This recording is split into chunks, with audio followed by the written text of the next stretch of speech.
को याद करते हुए, वीर कालीबाई जी को याद करते हुए, रानी दुर्गावती जी को याद करते हुए, रानी झलकारी बाई को याद करते हुए, उन सभी तमाम अपने वीर पुरुषों को याद करते हुए मैं उनको नमन करती हूँ और सभी को सेवा जोहार। आज हम 9 अगस्त की उपलक्ष्य में यहाँ पे जमे हुए सभी मेरे आदिवासी बहन भाइयों को एक बात कहना चाहती हूँ। जब हम समाज के किसी कार्यक्रम में आते हैं तो एक विचार करके आते हैं कि वहाँ पे सांस्कृतिक कार्यक्रम होगा तो हम ये देखेंगे, हम वहाँ पे कोई वक्ता आएगा उनकी बातें सुनेंगे। पर मैं एक चीज कहती हूँ, ये सांस्कृतिक कार्यक्रम या कोई भी जो कार्यक्रम होता है वो इसलिए नहीं होता है कि आप वहाँ पे जाओ और मनोरंजन करवाओ। वो इसलिए ये होता है कि हमें एक समाज का हिस्सा बनकर, एक संगठन का हिस्सा बनकर और हमारा जो एक जाजम है यहाँ सब मिलकर एक साथ आने का एक मौका होता है। इससे हमें एक संदेश मिलता है कि हमें समाज में एक साथ रहना है, एक समान से रहना है। यहाँ पे कोई अधिकारी नहीं है, कोई कर्मचारी नहीं है, कोई छोटा कार्यकर्ता नहीं है, यहाँ जो भी है सभी समान है। आपको पता है 9 अगस्त क्यों मनाते हैं? जैसे कि हमारे भाई साहब ने बताया है कि 9 अगस्त क्यों मनाते हैं, जो 1994 में बताया है और आदिवासियों के संवर्धन के लिए बना है। और आपको एक और हिस्ट्री जो है, एक इतिहास है जो शायद आपको पता हो या ना पता हो, फिर भी मैं आपको बताती हूँ। जहाँ दुनिया में पूरी जगह आप देखेंगे, आप हर देश में कहीं ना कहीं आदिवासी है। हर देश में थोड़ी बहुत जो संख्या है वो आदिवासियों की हर देश में है। ऐसे ही हमें जो भारत देश था, भारत देश में भी आदिवासी है। आपको पता है कि हाँ, जो भारत देश पे वक्त वक्त रहते हुए बाहर के जो आक्रमणकारी थे वो वक्त वक्त पे आते रहे। आर्य आए, वो अपनी संस्कृति लाए। आर्यों के बाद आए हूण आए, शक आए, अपने अरब आए, तुर्क आए। इन सब जो जितने भी आक्रमणकारी आए ना, वो अकेले नहीं आए, साथ में अपनी संस्कृति भी लाए, अपनी भाषा लाए, अपना पोशाक लाए, अपने विचार लाए।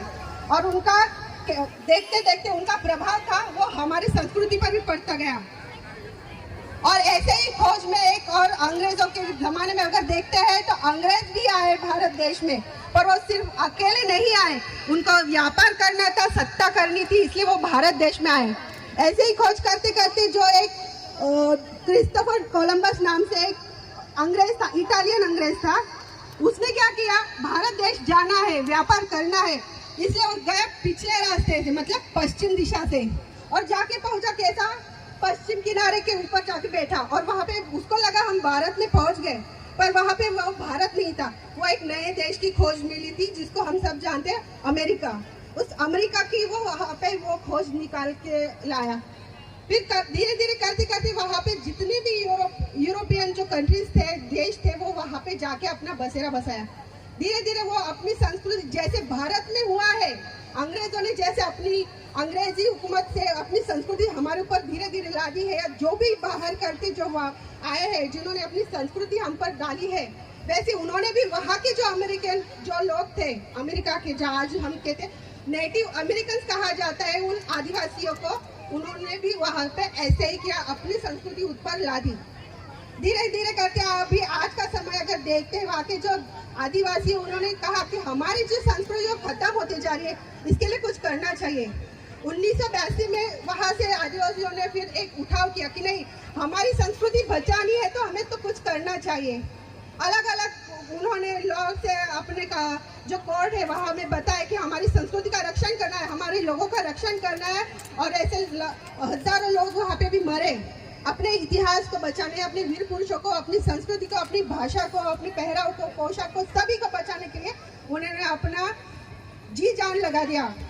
और जब ये चीज धीरे धीरे जो संयुक्त राष्ट्र संघ है उसको पता चली कि नहीं, अगर इस प्रकृति को बचाना है, इस धरती को बचाना है, तो यहाँ का जो मूल मालिक है, जिनको हम आदिवासी कहते हैं, जिनको हम बोलते हैं ये वनों में रहने वाले, सही बात तो ये है कि इन्हीं वजह से आज जो पृथ्वी है ये बचने वाली है। इसलिए इन लोगों को जिंदा रखना, इनकी संस्कृति को जिंदा रखना बहुत जरूरी है। और इस वजह से 1982 से लेकर जो उन्होंने चल रहा था, तो 1994 तक जो एक इतिहास चला आदिवासियों के संघर्ष का, उसका फल यही है कि 9 अगस्त तब से घोषित किया गया है। और 1994 से विश्व आदिवासी दिवस संयुक्त राष्ट्र से ही हमको मनाने लगा। पर संयुक्त राष्ट्र संघ ने और हर साल एक थीम दी है, जो हर साल एक नई विचार लेके हर साल आदिवासी को देती है। शैक्षणिक का होगा, शिक्षा का होगा, महिलाओं का सम्मान का होगा, अधिकारियों का होगा, ये सारे विचार संयुक्त राष्ट्र से हमें देते हैं। पर अभी हम देखते हैं कि हम सिर्फ ये जानकारी ज्यादा रखते नहीं और भूलते जा रहे हैं। हमें अपनी संस्कृति जो है, संस्कृति भूलते जा रहे हैं। पर हमें संस्कृति को बचाना है तो हमें अपनी संस्कृति के साथ साथ पोशाक, भाषा, इन सबको संवर्धन करना पड़ेगा। हम बोलते हैं जल जंगल हमारा है, जमीन हमारी है, पर क्या सही में जल जंगल जमीन हमारी है? क्या हमारे हक में है ये सारी चीजें?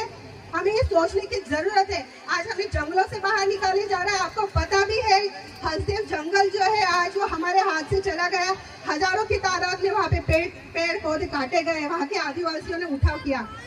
पर सिर्फ वो आदिवासी पे अन्याय हो रहा है, उस राज्य में हो रहा है। हमें नहीं जाना चाहिए, हमें कुछ नहीं करना चाहिए।